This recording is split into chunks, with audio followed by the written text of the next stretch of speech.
નમસ્કાર મિત્રો, ગુજરાતી લોકસંગીત ક્ષેત્રને જાણીતી સિંગર તેજલ ઠાકોર અત્યારે તેના પ્રોફેશનલ કામને બદલે અંગત જીવનમાં ચાલી રહેલા હાઈ વોલ્ટેજ ડ્રામાને કારણે ચર્ચાના કેન્દ્રમાં છે.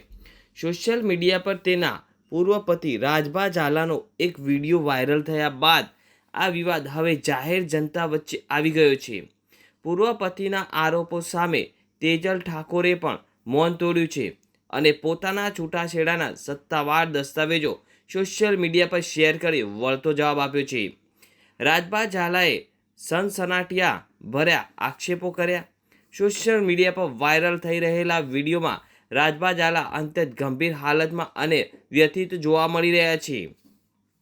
તેમણે આ વિડીયોમાં પોપટ ભુવા નામના વ્યક્તિ પર સીધા નિશાન સાધતા અનેક ગંભીર આક્ષેપો લગાવ્યા છે કે રાજભાએ દાવો કર્યો છે કે પોપટ ભુવા તરફથી તેમને જાનથી મારી નાખવાની કે નુકસાન પહોંચાડવાની ધમકીઓ મળી રહી છે. વિડીયોમાં તેમણે જણાવ્યું કે તેમના પરિવાર અને ખાસ કરીને બાળકો પર માનસિક દબાણ ઊભું કરવામાં આવી રહ્યું છે. તેમણે એવો પણ દાવો કર્યો કે પરિવાર સાથે જોડાયેલા મુદ્દાઓ જ્યારે સોશિયલ મીડિયા પર આવ્યા ત્યારે વિવાદ વધ્યો અને વકર્યો હતો. તેમજ રાજભાએ સ્પષ્ટ શબ્દોમાં કહ્યું છે કે જો મારા કે મારા પરિવારને કંઈ પણ નુકસાન થશે તો તેની સંપૂર્ણ જવાબદારી તેજલ ઠાકોર અને પોપટ ભુવાની રહેશે. પૂર્વ પતિના આક્ષેપો સામે તેજલ ઠાકોરે મૌન તોડતા પોતાની ઇન્સ્ટાગ્રામ સ્ટોરી પર લીગલ ડોક્યુમેન્ટ અપલોડ કર્યા છે. તેજલ ઠાકોરે જાહેર કર્યું છે કે તેમના અને રાજભા ઝાલાના વર્ષ 2024માં કાયદેસર રીતે છૂટાછેડા થઈ ચૂક્યા છે.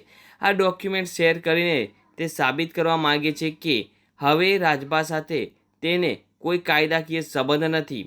તેમજ તેજલ ઠાકોર વતી વિશાલ ઠાકોરે મીડિયા સાથેની વાતચીતમાં જણાવ્યું હતું કે તેઓ આ પ્રકારના પાયાવિહોણા આરોપો અને સોશિયલ મીડિયા પર કરવામાં આવતી બદનામી વિરુદ્ધ પોલીસ કેસ કરવા જઈ રહ્યા છે. તેમણે સ્પષ્ટ કહ્યું કે કાયદો તેનું કામ કરશે અને સત્ય ટૂંક સમયમાં સામે આવશે.